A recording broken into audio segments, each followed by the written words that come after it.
우리는 이 말씀을 대할 때마다 가슴이 벅차고 뿌듯하고 또 용기와 희망과 소망이 솟구치게 하는 그런 말씀이라고 생각합니다. 구약 이스라엘 민족은 바벨론으로 포로가 되어 끌려갔습니다. 포로 생활은 지겹도록 끝나지를 않습니다. 10년, 20년, 30년, 40년, 50년, 60년이 지나도 이 포로 생활이 끝나지를 아니하였습니다. 하나님께서는 포로에서 너희들이 다시 돌아오게 하리라고 하셨는데 70년이 차야 돌아오리라고 말씀을 하셨는데 그들은 한 60년 정도 지나고 나니까 너무 고통스러워서 그때부터 슬슬 하나님을 원망하기 시작합니다. 이스라엘 민족은 완전히 지쳐버렸고 모든 힘이 다 소진되었습니다. 그들 입에서는 탄식과 원망이 터져 나옵니다.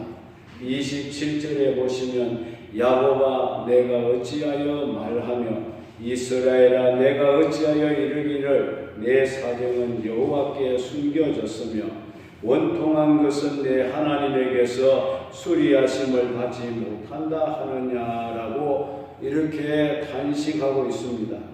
이스라엘 백성들은 하나님이 자기들의 사정을 몰라주시고 또 돌보아주지 아니하신다고 탄식하고 원망했습니다. 그런 이스라엘 백성들을 향하여 하나님이 하신 말씀이 무엇입니까? 28절에 보면 너는 알지 못하였느냐 듣지 못하였느냐 영원하신 하나님 여호와 땅끝까지 창조하신 자는 피곤하지 아니하시며 곤비치 아니하시며 명철이 한이 없으시며 이렇게 말씀했습니다. 이 말씀 속에 하나님은 자신에 대하여 네 가지로 설명을 하고 계십니다. 첫째는 시간적으로 나는 영원하다 이렇게 말씀하셨습니다. 두 번째는 공간적으로 우주를 창조하셨다 이렇게 말씀하셨습니다. 세 번째는 하나님은 인간이 아니기 때문에 피곤치도 또한 아니하고 곤비치도 아니하신다라고 했습니다.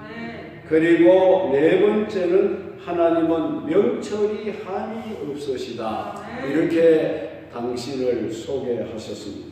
그러므로 하나님은 이스라엘 백성들의 사정을 훤히 다 알고 계시고 너희들의 무거운 짐과 고통을 내가 다 알고 있노라는 말씀을 하시게 된 줄로 믿습니다. 이러한 하나님은 이스라엘 백성들에게 무엇을 약속하고 계십니까?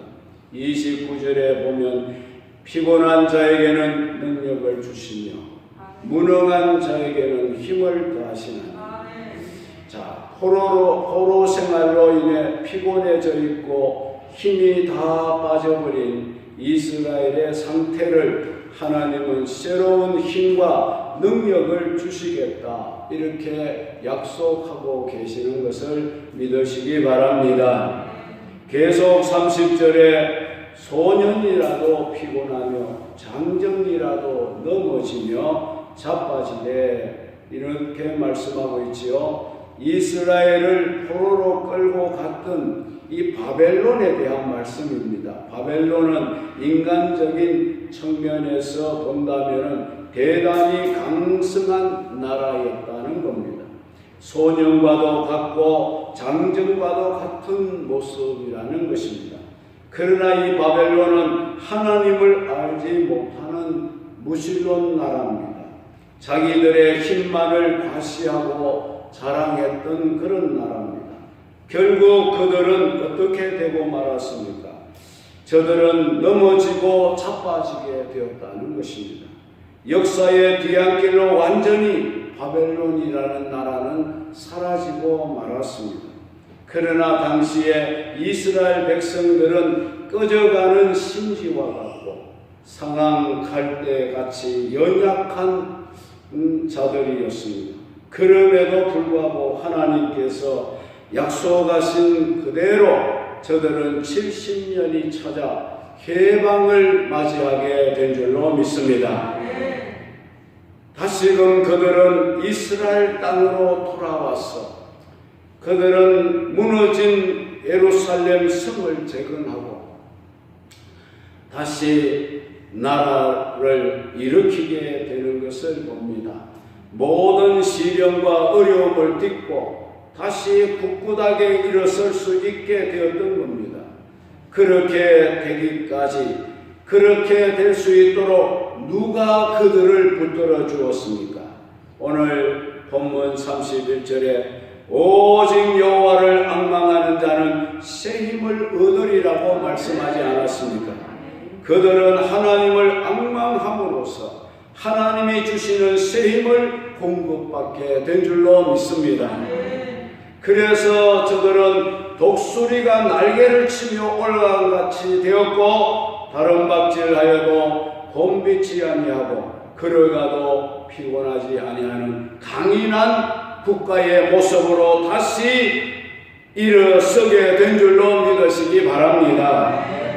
사랑하는 성도 여러분, 여러분들도 다 같이 하나님을 앙망함으로써 하나님이 주시는 새 힘을 공급받고 2023년도를 날개를 펴고 비상할 수 있기를 주의 이름으로 축원합니다.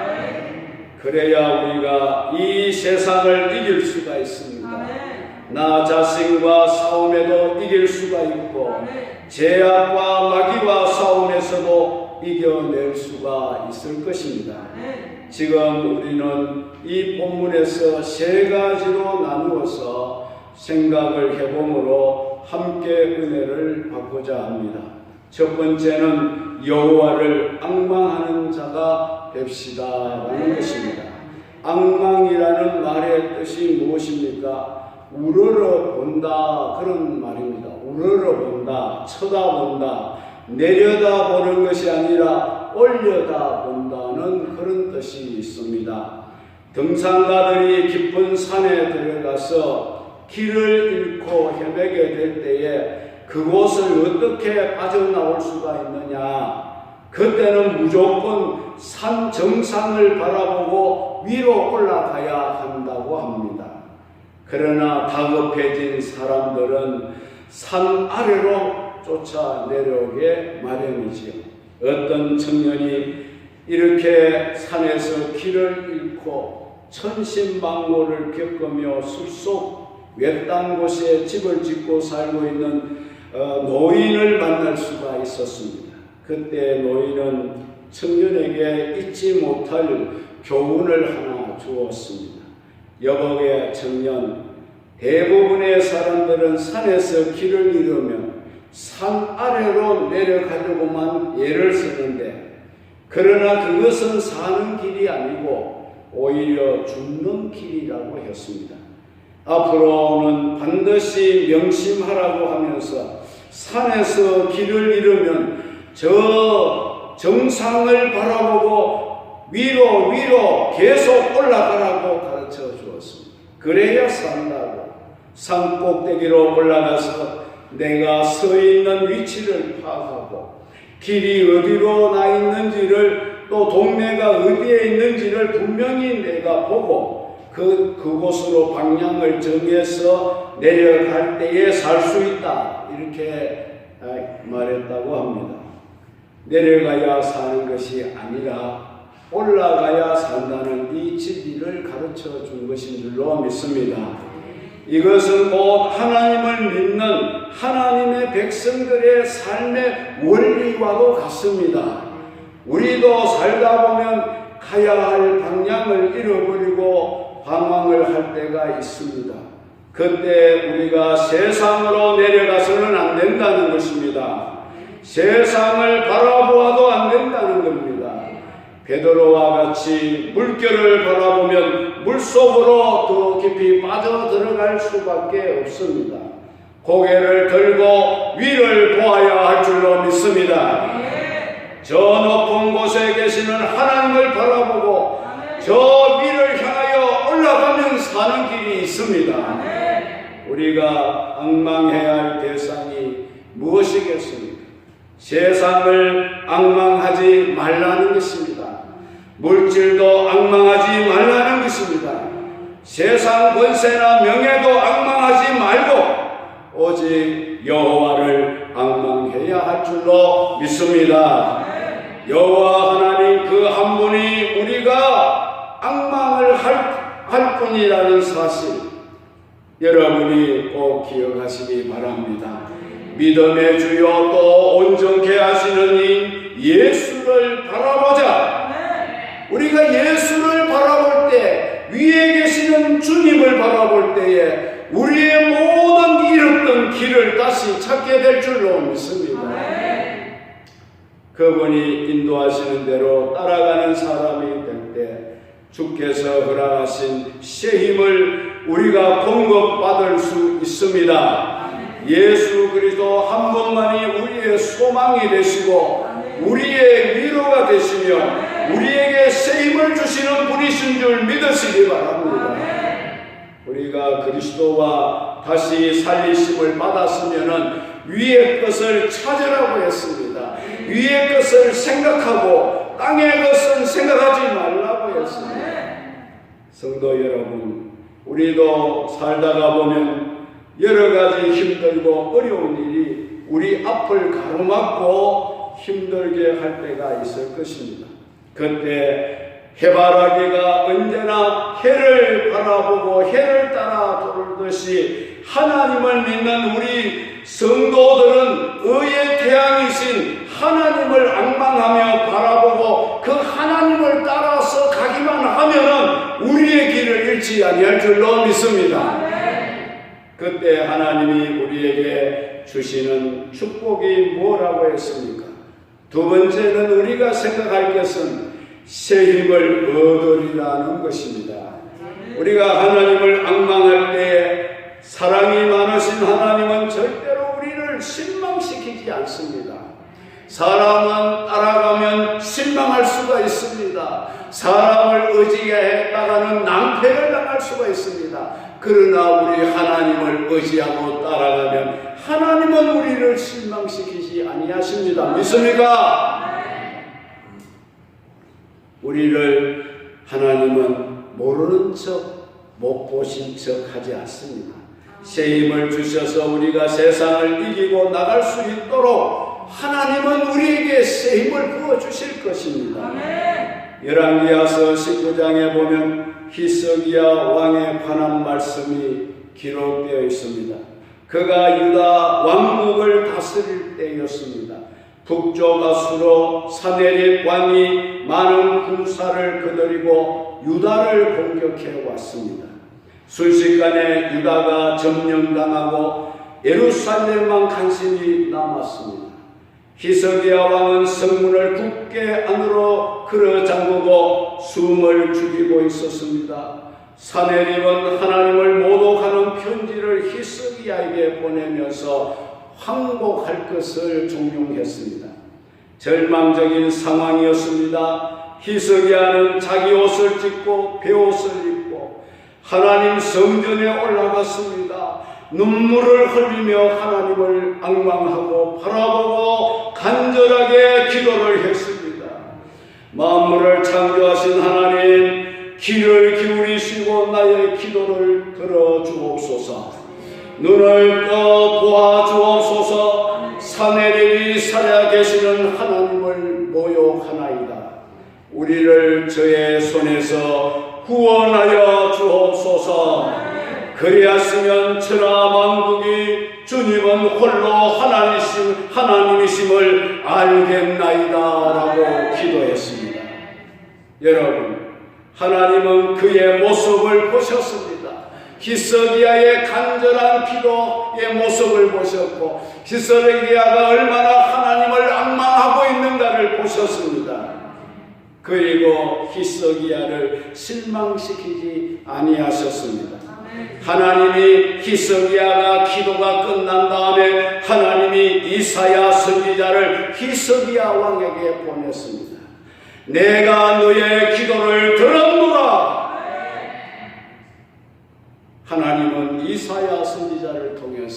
내가 너의 기도를 들었다고 이렇게 응답을 주셨습니다. 과연 그날 밤에 놀라운 기적의 역사는 일어나고 말았습니다. 하나님이 하늘에 군대를 보내어서 사내립의 군사 18만 5천 명을 한순간에 송장되게 하시고 이스라엘을 위기에서 구출해 주신 줄 믿으시기 바랍니다. 성도 여러분, 우리도 살다 보면 히스기야 왕같이 속이 상하고 답답하고 괴로울 때가 있고 우리 앞이 캄캄할 때가 주어질 때 있습니다. 그러나 우리는 낙심할 필요는 없다는 것입니다. 히스기야 같이 우리의 마음을 찢고 겸손히 하나님 앞에 엎드려 기도하면 그 순간이 우리가 하나님을 앙망하는 가장 귀한 가장 소중한 시간이 될 줄로 믿습니다. 하나님이 우리에게 시련을 주시는 것은 하나님이 무능해서기 때문이 아닙니다. 하나님이 우리를 도우시고 우리를 건지시고 우리를 낫게 하시고 치료하실 힘이 없어서 우리에게 시련이 닥치는 것이 아니라는 것입니다. 하나님이 우리를 버리시려는 것도 아닙니다. 하나님을 앙망하게 하도록 하나님이 허용하시는 것입니다. 하나님을 앙망하는 우리에게 세임을 주시기 위해서입니다. 우리에게 어려움이 있을 때마다 더욱더 하나님께 가까이 나가서 하나님을 앙망하고 간절히 기도해서 여러분 세임을 얻으시는 여러분들이 되시기를 바랍니다. 내게 능력 주시는 자 안에서 내가 모든 것을 할 수 있느니라 능력 받으시기를 바랍니다. 세 번째는 세임을 받은 사람은 어떻게 변화되어지는가 하는 것입니다. 본문에서 변화된 모습을 세 가지로 우리에게 보여주었습니다. 첫째는 독수리의 날개처럼 올라간 같을 것이요. 그들의 삶이 어떻게 변했느냐? 독수리 날개치며 올라간 그런 삶의 변화를 보여주었습니다. 우리도 이제 하나님으로부터 세임을 받아서 삶의 변화가 일어나야 되겠습니다. 올라가는 그런 모습을 보여주어야 되겠습니다. 독수리는 날개를 펴고 하늘로 비상할 때에 그 힘이 이루 말할 수 없다는 것입니다. 독수리는 하늘로 비상하기 위해서 수없이 많은 날갯짓을 합니다. 우리도 수많은 환난과 역경 속에서도 독수리처럼 날갯짓을 쉬지 않고 해야 할 줄로 믿습니다. 날갯짓을 멈추면 독수리가 추락하는 것입니다. 그러므로 독수리가 추락하지 않으려고 끊임없이 날갯짓을 하듯이 우리도 떨어지지 아니하려고 내려가지 아니하려고 날갯짓을 해야 합니다. 그 날갯짓을 하는 것이 바로 기도요 하나님을 앙망하는 것이라는 것입니다. 하나님은 우리에게 연단을 통하여 세임을 주십니다. 예컨대 다니엘은 사자굴 속에서 연단을 받았습니다. 그리고 그의 세 친구들은 풀목불 가운데서 연단을 받았고요. 욥은 시련을 통하여 연단을 받고 내가 정금같이 나오리라고 하지 않았습니까? 연단을 거쳐야만 정금보다 강인한 믿음의 소유자가 될 줄 믿으시기 바랍니다. 하나님이 우리에게 시련을 주실 때 선한 목적을 두시고 우리에게 시련을 주십니다. 우리 장로교에서 아주 훌륭하신 위대하신 주석학 박사 박윤선 교수는 내가 남다른 환난과 고난과 시험을 받으면 나 또한 남다른 하나님의 축복을 경험하게 된다고 했습니다. 여러분, 다른 사람들은 다 잘 되고 형통하고 아프지도 않는데 다른 가정들은 다 행복해 보이는데 왜 우리 가정은 이렇게 어려움이 많습니까? 다른 가정에는 없는 이런 고난을 왜 주십니까? 여러분, 그렇게 한심하지 마시고, 하나님이 다른 사람이 받지 않는 고난을 내게 주실 때에는 하나님이 다른 사람이 받지 못할 그런 복을 준비하셨구나. 그렇게 위로를 받으시기 바랍니다. 그리고 힘을 얻으시기를 바랍니다. 하나님이 우리에게 시련을 주실 때는 반드시 선한 목적이 있습니다. 새로운 목적을 향하여 독수리처럼 셈을 주셔서 높은 곳을 향하여 더 힘있게 올라가도록 하기 위해서 우리에게 연단을 하신다는 것입니다. 그리고 또 다른 박질하여도 곤비치 아니하겠고라는 말씀입니다. 달려가도 곤비하지 않게 그 삶이 변화된다는 것입니다. 우리도 살다 보면 뛰어가야 할 때가 있습니다. 달려가야 할 때가 있습니다. 학생도 다른 박질 하듯이 공부를 해야 할 때가 있습니다. 사업하는 분들도 다른 박질을 하듯이 사업을 해야 할 때가 있습니다. 교회도 다른 박질 하듯이 열심히 뛰어야 할 때가 있습니다. 뛰어가는 심정으로 우리가 전도하고, 뛰어가는 심정으로 봉사하고, 뛰어가는 심정으로 선교해야 합니다. 그러나 우리는 걱정할 필요는 없습니다.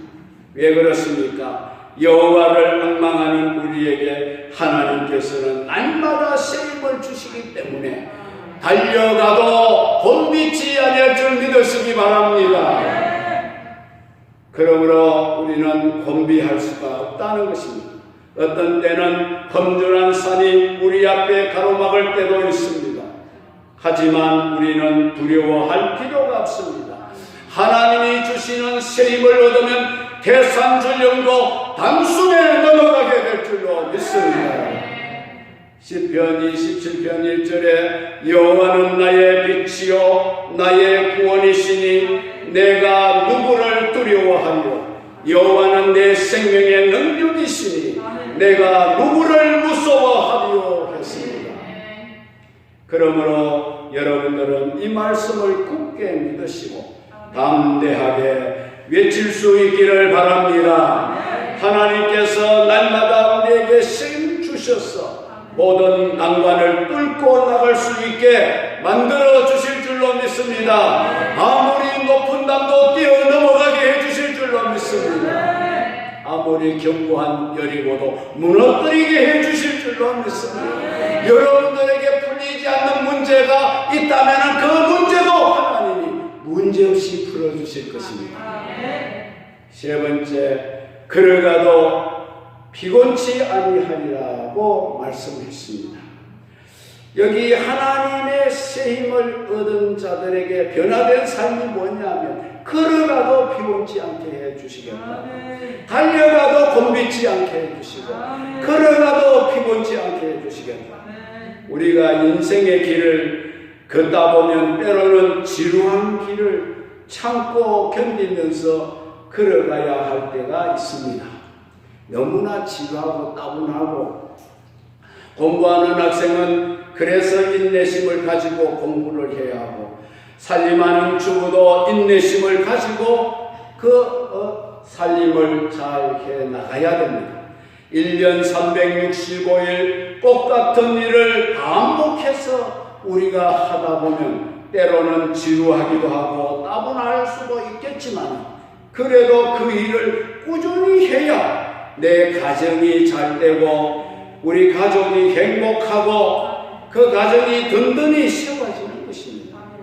그러다가 힘이 들고 어려울 때 우리는 하나님께 기도하면 됩니다. 그러면 하나님이 우리에게 새 힘을 공급해 주심으로써 우리가 걸어가도 피곤치 않게 하나님이 힘을 도와주실 줄로 믿습니다. 신앙생활도 마찬가지입니다. 한 교회를 오래도록 섬기다 보면 권태기가 생깁니다. 그래서 다른 교회 한번 가볼까 그런 생각이 들어요. 그럴 때 여러분 조심해야 됩니다. 다른 교회 가봐도 별 수 없어. 별 수 없어요. 그런 말이 있잖아요. 화장실 다른 데가 없고 교회 다른 데가 없고. 다 가도 저 교회 진짜 은혜가 많은 교회 같이 보이더라. 그래서 갔더니 그 교회도 더 큰 문제들이 있더라는 것이에요. 그러니 있는 자리에서 그대로 말뚝을 박아서 예수님 오실 때까지 계시기를 주의 이름으로 축원합니다. 아멘 안 하는 사람은 뭐예요? 가겠다는 말이요? 여러분,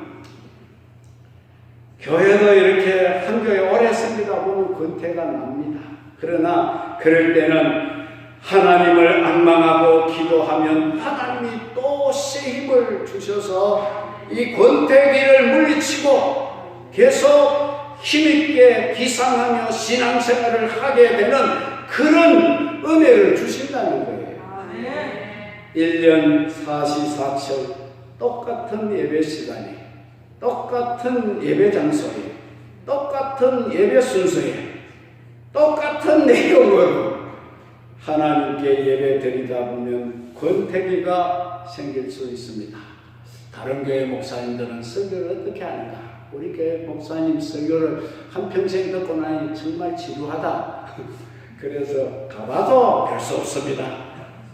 그게 그입니다. 성경을 벗어나서 설교하는 목사님은 아무도 없습니다. 성경 가지고 하는 거예요. 신앙생활에 권태기가 오면 안 됩니다. 여러분, 권태기가 없는 신앙생활이 되기를 주의 이름으로 축원합니다. 교회 생활에도 권태가 오면 안 됩니다. 여러분, 권태를 모르는 신앙생활, 교회 생활을 위해서는 날마다 하나님으로부터 힘을 공급받아야 됩니다. 내 힘으로는 안 되는 것입니다. 하나님이 주시는 힘을 공급받을 때에 우리는 권태기를 모르고 충성하고 신앙생활하게 될 줄로 믿습니다. 우리가 날마다 새 힘을 받으면 우리 마음이 새로워지고 믿음이 새로워지고 생활이 새로워집니다. 기도가 새로워지고 찬송이 새로워집니다. 말씀이 늘 들어도 새롭게 들립니다. 그래서 봉사를 해도 기쁘게 하고 즐거움으로 하고 감사하며 죽도록 충성을 다하게 될 줄로 믿습니다. 이 새 힘은 여호와를 앙망하는 자에게만 주시는 하나님의 축복인 것을 믿으시기 바랍니다. 사랑하는 성도 여러분, 2023년도에는 하나님이 주시는 새 힘을 공급받아서 즐겁고 건강하고 기쁘고 감사하는 신앙생활과 교회생활이 될 수 있기를 축복합니다. 날마다 새 힘을 가지고 전도하시고 새 힘을 가지고 주님 일하시고 새 힘을 가지고 여러분들이 선교할 수 있기를 주의 이름으로 축원합니다. 이제 말씀을 맺습니다. 우리는 이 시간 본문의 말씀으로 세 가지를 나누어 생각했습니다. 첫째는 오직 여호와를 앙망하자는 말씀, 두 번째는 새 힘을 얻게 되리라는 말씀, 세 번째는 독수리가 날개치며 올라감 같게 하신다는 이 말씀을 우리는 생각해 보았습니다. 성도 여러분, 이제 우리 모두가 금년에는 하나님만 앙망하시기를 바랍니다. 다른 것을 바라보면 넘어집니다. 그곳에 빠져들고 맙니다. 그런 것을 바라보지 말고 전후 좌우를 바라보지 말고 하나님만 앙망하시기를 바랍니다. 그러면 새 힘을 얻을 수 있습니다. 새 힘을 얻게 되면 독수리가 날개치며 올라가듯이 여러분들의 삶이 변화될 줄로 믿습니다. 금년에는 내려가는 삶이 되지 마십시오. 내려가지 마십시오. 올라가는 삶이 되기를 바랍니다. 믿음이 올라가시기 바랍니다. 봉사생활이 올라가시기를 바랍니다. 사랑의 열이 올라가시기 바랍니다. 백도가 되시기 바랍니다. 물질도 올라가시기를 바랍니다. 여러분의 영성 음성도 올라가시기 바랍니다. 낮은 땅에 머무는 삶이 아니라 땅을 떠나 높은 하늘에서 날개짓을 하며 살아가는 힘있는 한 해가 되시기를 주의 이름으로 축원합니다.